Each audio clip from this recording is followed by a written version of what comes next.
Are you ready to learn to live a life that is overflowing with victory and empowerment? Welcome to Conversations with Dr. Lane. Dr. Lane is a board-certified obstetrician and gynecologist. She is committed to addressing health holistically from the mind, body, and soul.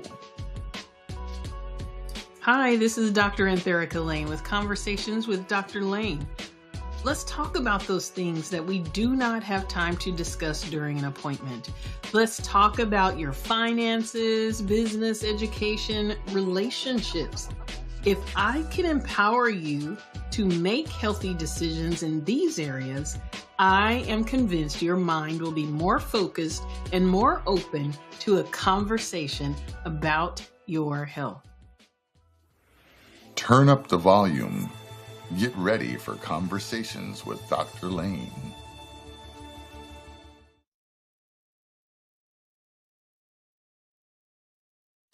Hello, this is Dr. Antherica Lane with Conversations with Dr. Lane, where life and health intersect. We are so excited to be joining the Pure Essence TV family. We can be watched on your Roku right in the comfort of your home. You also can find this show on the Lane Women's Health on Demand YouTube channel and Lane Media and Photography YouTube channel. We're excited to bring you up-to-date information that's relevant to your life and your health.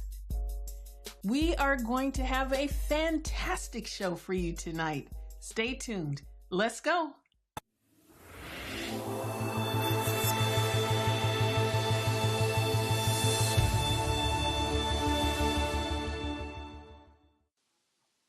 Well, hello, this is Dr. Antherica Lane with an episode of Conversations with Dr. Lane.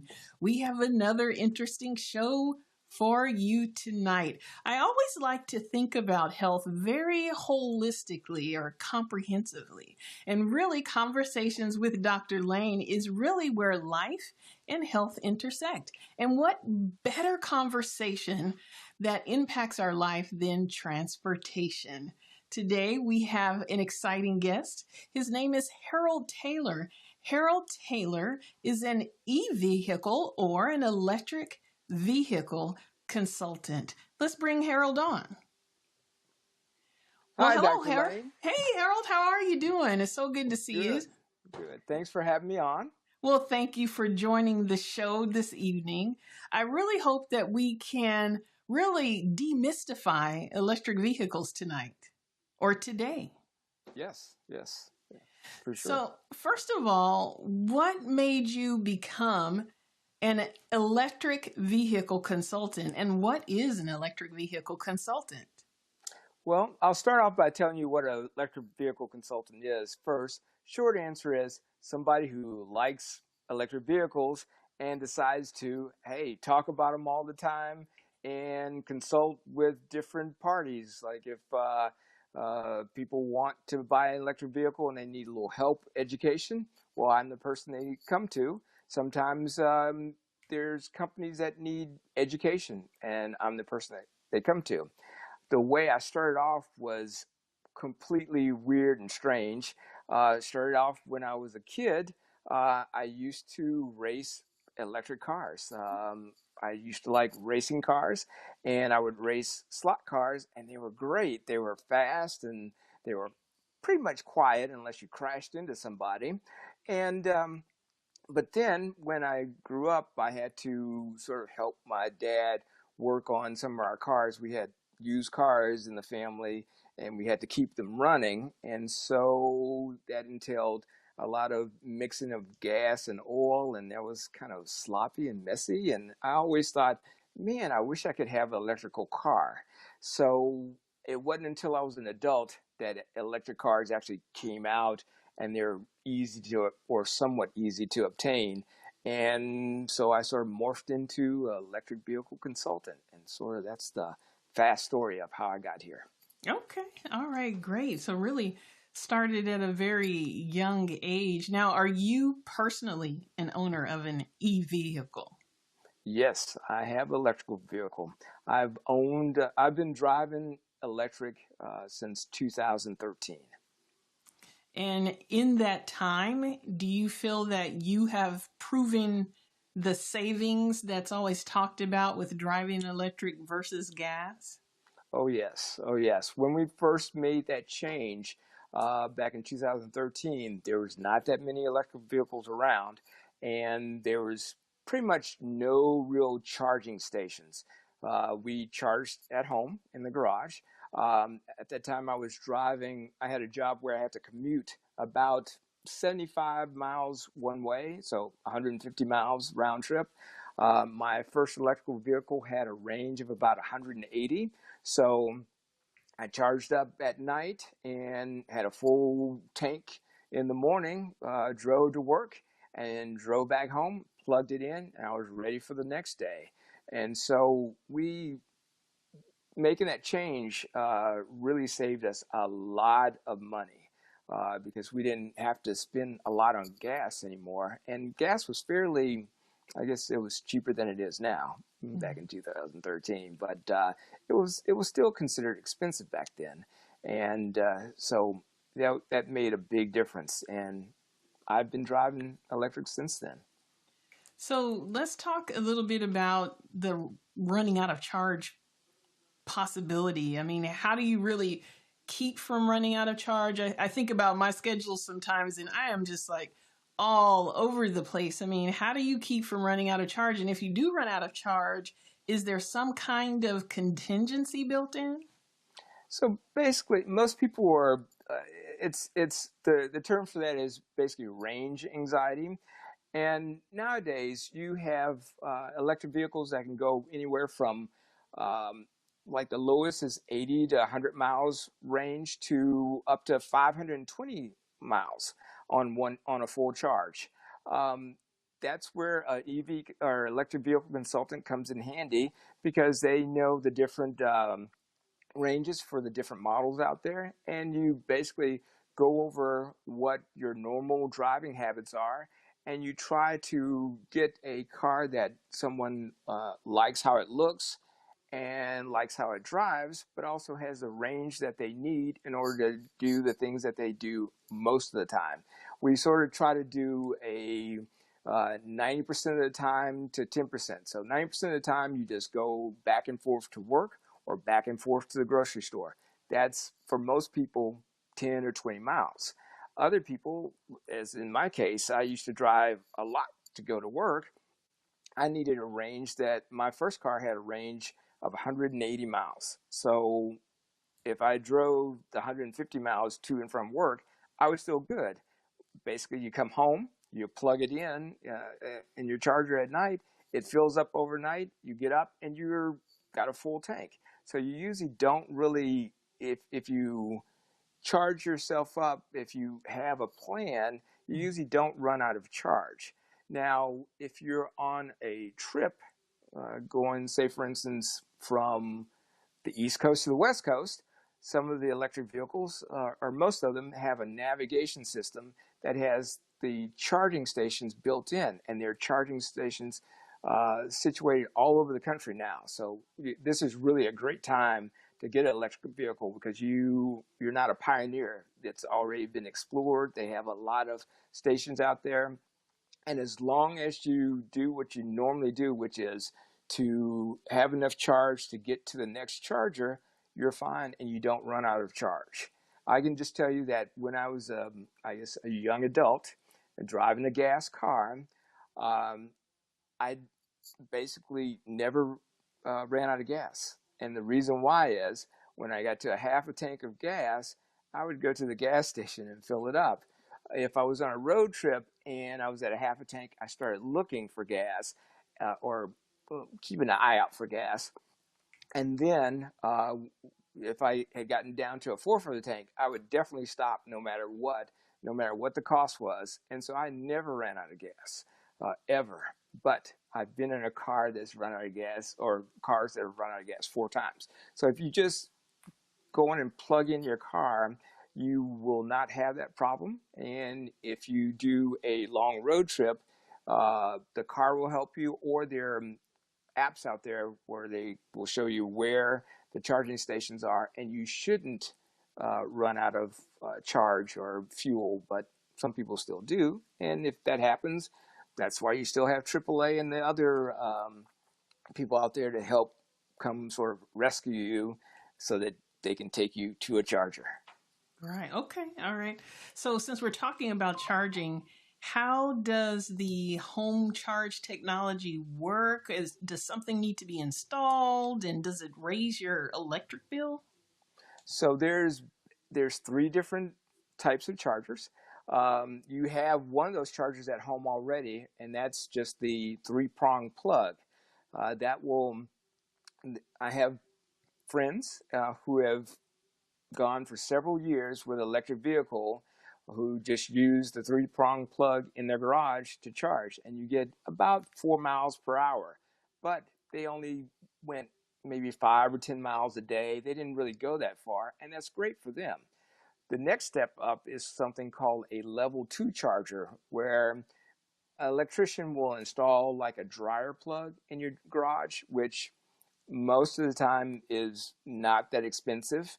And then you can plug in your charger and then plug that into your car, and you can get about 25 miles per hour charge. And that's basically what you do overnight. And it usually takes care of most of your fueling issues if you come home and just plug it in.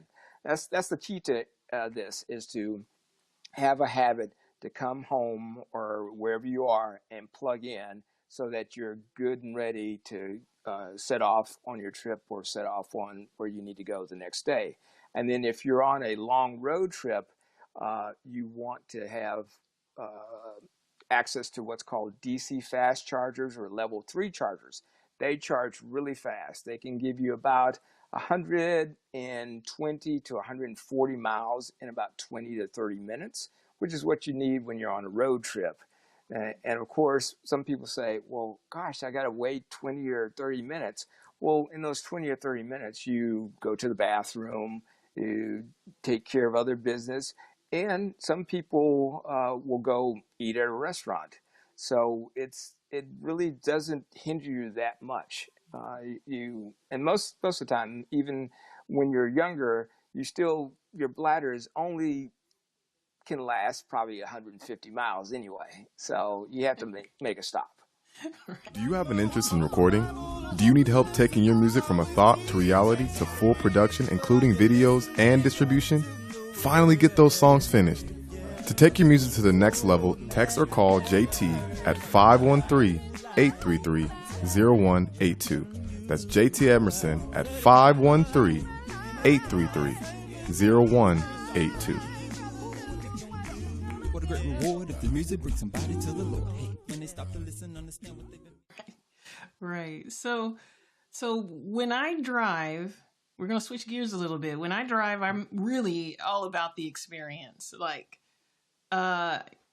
when I was younger, it didn't matter so much, but then my husband, he introduced me to various vehicles that now I'm all about the experience. And I really wonder if that driving experience, is it compromised in some way by going electric?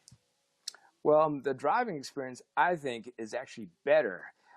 One of the things about an electric car is that you have instantaneous torque. So once you push down on the accelerator, you take off. There's no gears to go through. So it's a full, all speed ahead, 0 to 60 really fast if you want to.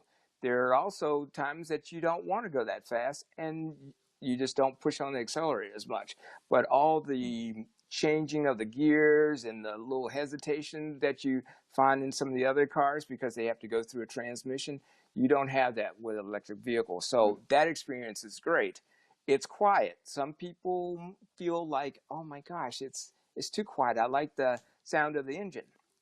Well, if you get a chance to drive and experience electric vehicle, I'm pretty sure you will not mind that you don't have engine noise anymore.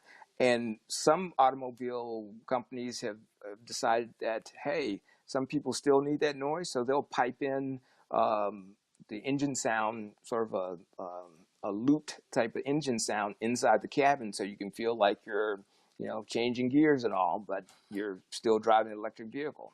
So the experience is great. It's usually a smooth ride. The car is safe because the batteries are mounted low, and so that gives it a very, very low center of gravity, so they don't roll over as much as regular gas cars, and they sort of like stick to the ground. It's I don't know if you've heard a racer's expression that driving on rails. It's because the car stays on the ground, and it turns when you want it to turn because of that low center of gravity. So the experience is great. Wow, that definitely sounds like something I need to test drive for sure. So you're definitely doing your job here as a consultant for sure. So one of the thoughts that I had as I considered an e-vehicle is just the overall technology, and what are the chances that the technology of my e-vehicle will become obsolete and then it has no trade-in value. Like, what are your thoughts about that? So since 2013, there have been a lot of different EVs to come out, and there are more EVs coming out in the future. There's still, just the other day, last week, I saw a car from back in 2013 still on the road, still going strong. They're still out there. They're still going. So even though the technology may be a little old, that car is still good for somebody. You may keep it for its lifetime, or you may sell it and it goes on the used car market, and somebody who just needs to go from point A to point B, like going to the grocery store, doing a few errands, they can use that car. You can use that money to get a brand new car that, say that you need to, travel across the United States, or you travel further and you wanted some fancy upgrades. It's the cars are basically they're great. They're great, and they have they still keep their value. It's just a difference in their value. Awesome. Well, as you know, I'm a physician, and we cannot wrap up our conversation without really understanding in this conversation where life and health intersect, and why choosing an e-vehicle really can be a health decision. What are your thoughts about that? Well, it's a health decision because with gas vehicles, you have a lot of emissions. You hear about it on the news all the time, but basically, to really hone in on the point, is when you stand by a car or stand by a bus and you stand by the tailpipe, you get all choked up. That's because of the particulate matter and the greenhouse gases, and that affect both your lungs and your heart in the long run, and it contribute to air pollution. So with the electric vehicle, there are zero emissions from the tailpipe because it doesn't have a tailpipe. They do not burn gas. They're more efficient.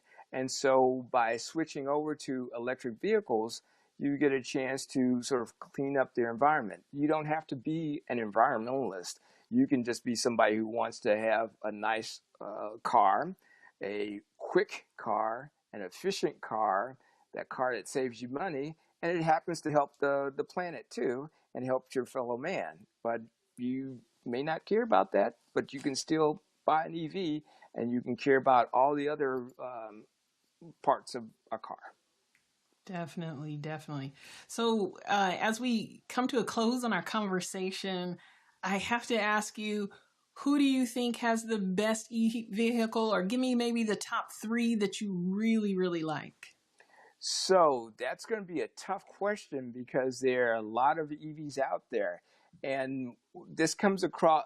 This is a question that's asked all the time, and the best EV for you is the one that you're going to like driving, how it handles, and what it has inside. So there's EVs for families, like if you have 2 or 3 kids and you have to have some car seats, you need to have an EV that's going to accommodate that.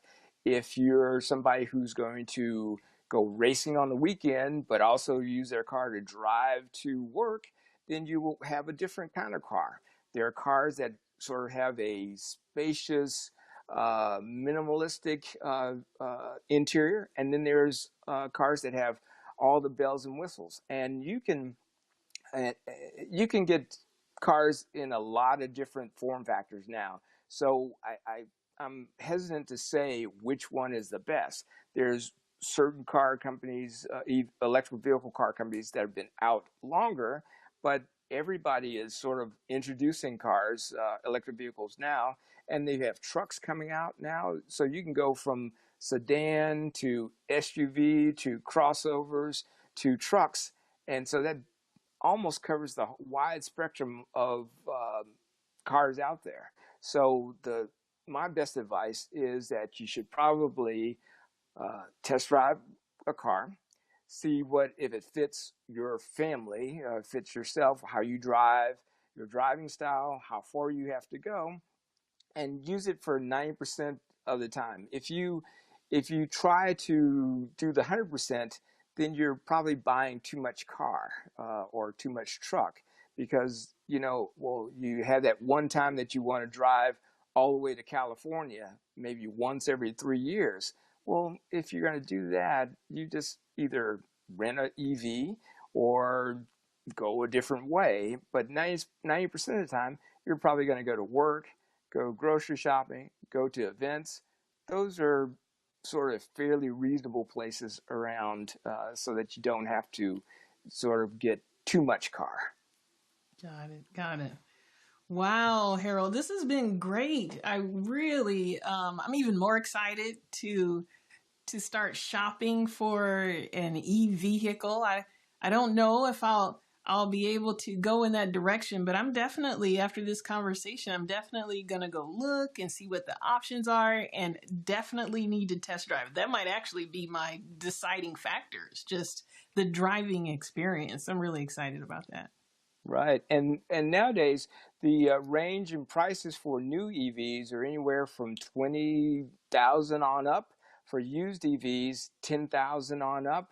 And in 2023, you're going to have the IRA, which is the Inflation Reduction Act, which will give you some rebates, tax credits, in order to change into electric vehicles. So there's a wide variety of vehicles out there, and my number one point nowadays is to tell people that they're very, very safe, safer than gas cars, because of the low center of gravity. They don't roll over. There's ample space in crush zones. So you have a lot of safety in electric vehicles that you don't necessarily have in gas cars, since there's that big engine that potentially can come back into the passenger compartment.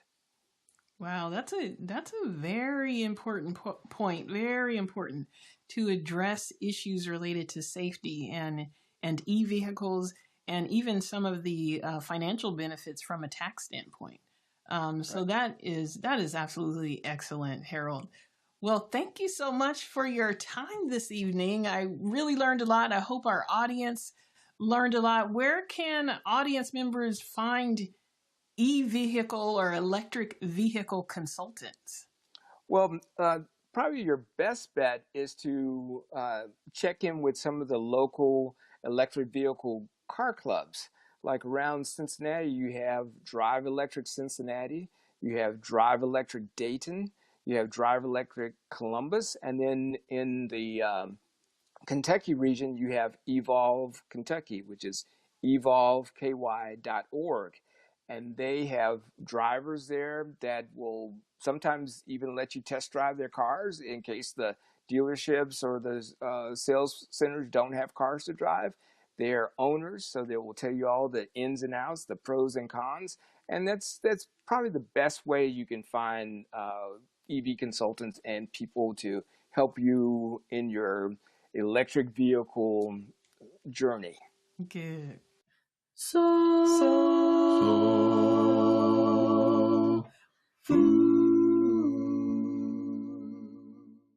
I'd like to speak to you this evening on the topic, the God of my valleys. This is a very dear subject to me, based on Psalms 23. It says, "The Lord is my shepherd, I shall not want. He makes me to lie down in green pastures. He leadeth me beside still waters. He restores my soul. He leads me in the path of righteousness for his name's sake. Even when I walk through the valley of the shadow of death, I will fear no evil."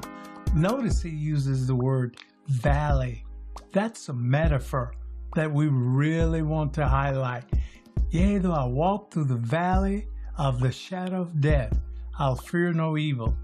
That's wonderful to know that we go through our valleys, but when we go through our valleys, we must not fear. 2 Timothy, the 1st chapter, verse 7 says, "For God has not given us the spirit of fear, but of power and of love and of a sound mind." If God didn't give you the spirit of fear when you're in your valley, then it must be the devil. So we are either in a valley, coming out of a valley, or going into a valley. Valleys are inevitable. All of us will go through them. When I look at the Bible characters in the Bible, I remember an occasion in Deuteronomy, the 11th chapter, and verse number 11, where it talks about the children of Israel. It says, "The promised land," God says to those who are about to get it, "The promised land you are about to enter is the land of hills and valleys." So in life, we have mountaintops and we have valleys. And it appears that when we're in the valley, we're in our lowest point. And that's when Satan will attack us. But we're going to have faith that we're going to overcome. And God is going to be with us in that valley, and he's going to give us the victory. Faith observed in optimism daily. You've just been served soul food. Soul food. This has been another episode of Conversations with Dr. Lane. We are so happy that you have tuned in. Please click, share, subscribe, follow. We want you to share all of this information that you are going to get through this episode tonight. I'd like to thank Harold Taylor for joining us. I'd like to thank my technical producer, Marvin Lane, and we'll look forward to seeing you next time. Thank you.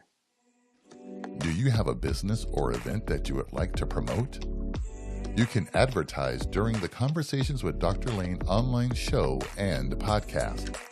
Do you need a digital graphic or a voiceover? We've got you covered.